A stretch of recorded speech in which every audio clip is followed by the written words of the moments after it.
Greetings YouTube and welcome back to my sketchbook. Now I'm not even 100% sure you can see this all that clearly, but this was science fiction shield design. So it's a hexagonal design and it's designed so it has a blaster built into it. One launch is a launcher, this device things, and this is a stun. So this was designed for like police work. So you could like launch like a net or launch a line or launch something or a dart at someone and this would be stun them. This was designed kind of not a weapon, but it's a subdual device. And this is a science fiction style helmet that would probably go along with that kind of vibe. Again, I was just playing with some ideas. I don't have a lot of science fiction designs, but I have some. Here we have a very silly fantasy style sword. I don't think the blade is completely unaesthetic, but it's not very realistic. Here we have a large two-handed axe with kind of a fantasy blade. It's a cut out in the middle to make it light, make it fast. I don't think it would work, and I think I would have made this differently if I were to do it again. But it was, again, I was playing with some ideas. And here we have a spear with a kind of almost a side wings here and a cutout in the middle for lightness. Shaft not shown. You see this kind of a wavy line. That's my way of demarking that the shaft is not shown. This is used in other forms of drawings as well, technical drawings. Here you have a very light sketch of something I never finished. It was like, here's a hexagon, two more hexagons, and I'm like, nope, not doing that, and I moved on. I don't even know what I was trying to achieve.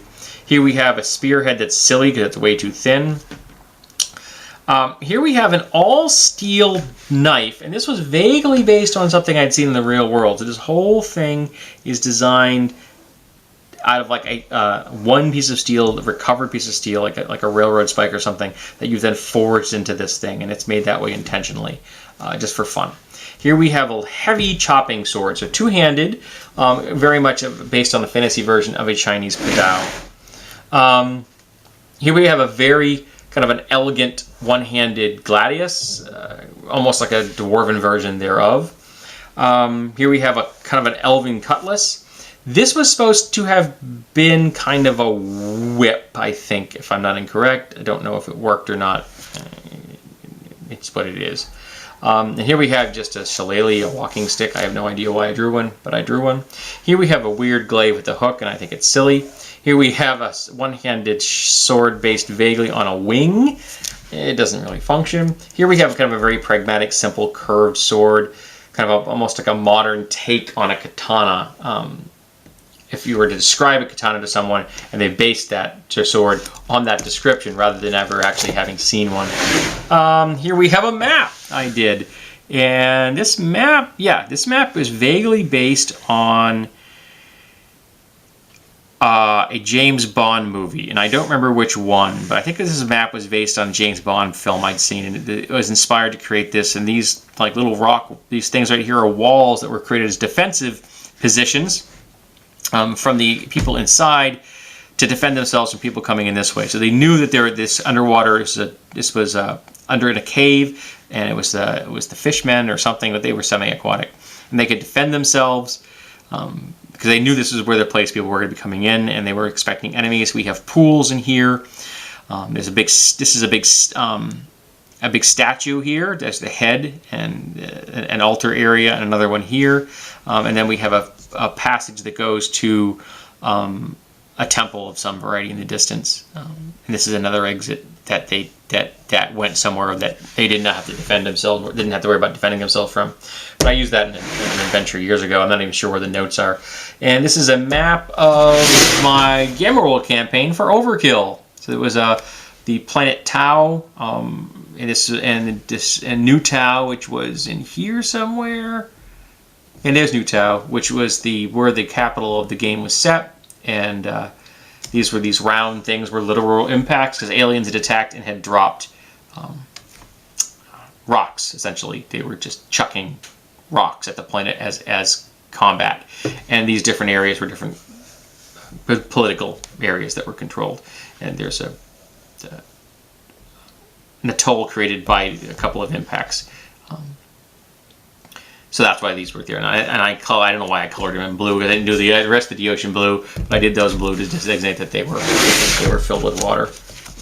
I used that map extensively, and here is a version of it that I think the players had, because they then filled it in so they would know where the heck they were doing things.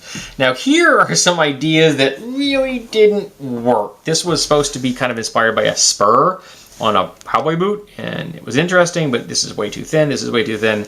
I think you can salvage this by making these much shorter, bringing these in. This whole thing would be moved into about here, just enough space to get a hand in there, and bringing this in so that the distance was two, like 2 blocks instead of 9. Here we have a multifaceted mace, that it would be about like this, but multifaceted. That would work quite nicely. Heavy mace.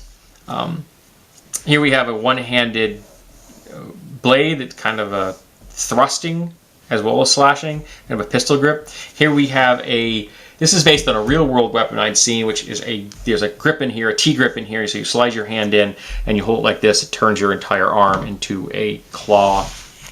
I can't remember where I saw it, but I know I have seen it in the real world. Here we have a double-bitted axe, which was kind of silly. It was too fine. Here we have a broad spearhead with a hollow in the center. This is a Tetsubo! My first attempt at ever a Tetsubo, and I think I did a really good good job on the graining on this. And someone actually took this and turned it into a digital version, and I have used that digital version on numerous forms as my icon. Here we have a large two-handed maul with kind of a hollow steel head and an eye theme. I think I might have been inspired by some game or an illustration I saw somewhere, but I'm not positive on that. Here we have a dragon head mace, kind of based off of Native American stone mace, and I don't think I did a very good job. I suck at organic creatures, I always have. I'm skipping a blank page. I don't know why it was blank, but it was blank. So here we have a bladed crossbow. So we have a crossbow, and it's got a heavy blade, so that after you fire your crossbow, if your enemy closes in before you can reload, you can then use it as a weapon. And again, missile weapon combinations and melee weapon and firearm combinations work common in the real world. And here we have a heavy chopping sword, which was based on a butter knife or cheese knife. Yes, folks, I based the design off a cheese knife. Here we have a battle staff, again with 2 dissimilar ends. This would be a sphere, and this is a kind of an arrow shape. And I just did that like with stone, and they carved it that way because they could. I just felt like doing something a little out of the ordinary, and I had a thing for battle staves. Here we have a very long, thin sword, kind of almost a elven rapier kind of thing going on here. And I think that might have been a request. And here we have a two-handed weapon, which I kind of like the blade, but these are silly, and the handle wasn't bad. That right there, that almost succeeds right there. If I just come to points, I think that would have succeeded, but that was just dumb. Here we have a two-handed weapon with a kind of almost a semicircle axe head on one end and a point in the other, and I believe this was inspired by Star Trek, and this was just a point.